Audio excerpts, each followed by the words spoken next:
Daily wear സൽവാസിൽ ഏറ്റവും അധികം move ചെയ്യുന്ന ഒരു പ്രൊഡക്റ്റാണ് ക്രേപ്പ് ജോർജറ്റ് ഫാബ്രിക്കിൽ ബാത്തിക് പ്രിൻറ്റ് വരുന്ന സൽവാസ്. ഇതിൻ്റെ top bottom and dupatta crepe georgette ഫാബ്രിക്കാണ് വരുന്നത്. മൂന്നിലും ബാത്തിക് പ്രിൻറ്റ്സ് വരുന്നുണ്ട്. റേറ്റ് വരുന്നത് 1695. ഇതിൽ നമുക്ക് 4 ഡിഫറെൻറ്റ് ഷെയ്ഡ്സ് ആണ് അവൈലബിൾ ആയിട്ടുള്ളത്. ഫസ്റ്റ് വൺ വരുന്നത് റെഡ് ഷെയ്ഡാണ്, പിന്നെ വരുന്നത് ഇത് ബ്ലാക്ക് ആണ്. എല്ലാത്തിലും സ്ട്രൈപ്സ് ആണ് പാറ്റേൺ ടോപ്പിൽ വന്നിട്ടുള്ളത്. അടുത്തത് വരുന്ന റോയൽ ബ്ലൂ ഷെയ്ഡ്, ഇത് മെറൂൺ ഷെയ്ഡ്. മെറൂൺ ഷെയ്ഡിലുള്ള ക്രേപ്പ് ജോർജറ്റ് ഫാബ്രിക്കിൽ ഒരു വെർട്ടിക്കൽ സ്ട്രൈപ്സ് ആണ് വന്നിട്ടുള്ളത്. അതിനകത്ത് ഒരു യെലോയിഷ് അങ്ങനെ ഒരു ഷെയ്ഡും കൂടി ആ സ്ട്രൈപ്സിനകത്ത് കയറി വരുന്നുണ്ട്.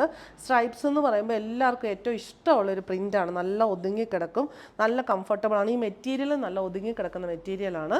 അത്യാവശ്യം നല്ല കട്ടിയുണ്ട്. ബാക്ക് സൈഡ് വരുന്നത് ഈ ഒരു പ്രിൻ്റാണ്. നല്ലൊരു കളർ, കുങ്കുമ മെറൂൺ കളറാണ് വരുന്നത്. പിന്നെ താഴെ വരുന്നത് ഇങ്ങനെ ഒരു ഹൊറിസോണ്ടൽ ആയിട്ടുള്ള സ്ട്രൈപ്സ് കൊടുത്തിട്ടുണ്ട്. നമുക്ക് വേണമെങ്കിൽ യോക്കിലൊക്കെ ഹൊറിസോണ്ടൽ ആയിട്ടൊരു പാച്ച് കൊടുത്തൊക്കെ വേണമെങ്കിൽ ഇത് സ്റ്റിച്ച് ചെയ്യാവുന്നതാണ്. ബോട്ടം വരുന്നത് പ്രിന്റഡ്, ബാക്ക് സൈഡിലെ സെയിം പ്രിന്റ്സ് ആണ് ബോട്ടത്തിൽ ഫുള്ള് വന്നിട്ടുള്ളത്. ക്രേപ്പ് ജോർജറ്റ് തന്നെയാണ് ഫാബ്രിക് വരുന്നത്. ദുപ്പട്ട സെയിം ഷെയ്ഡിലുള്ള ക്രേപ്പ് ജോർജറ്റ് ഫാബ്രിക്കിൽ വന്നിട്ട് സെൻട്രൽ പോർഷനിൽ ബോട്ടത്തിലെ ആ ഒരു പ്രിന്റ് വരുന്നു. പിന്നെ ബാത്തിക് ബോർഡർ, എൻഡിലേക്ക് വരുമ്പോൾ ടോപ്പിലെ ആ ഒരു പ്രിന്റ് തന്നെ വരുന്നു. ഈ സൽവാറിനെ പറ്റി കൂടുതലൊന്നും എക്സ്പ്ലെയിൻ ചെയ്യാനില്ല. എപ്പോഴും എല്ലാവരും ഡെയിലി വെയറുകാർ വീണ്ടും വീണ്ടും കളേഴ്സ് മാറ്റി മാറ്റി വാങ്ങിക്കുന്ന ഏറ്റവും ഹിറ്റായിട്ടുള്ള ഒരു സൽവാർ കളക്ഷൻ.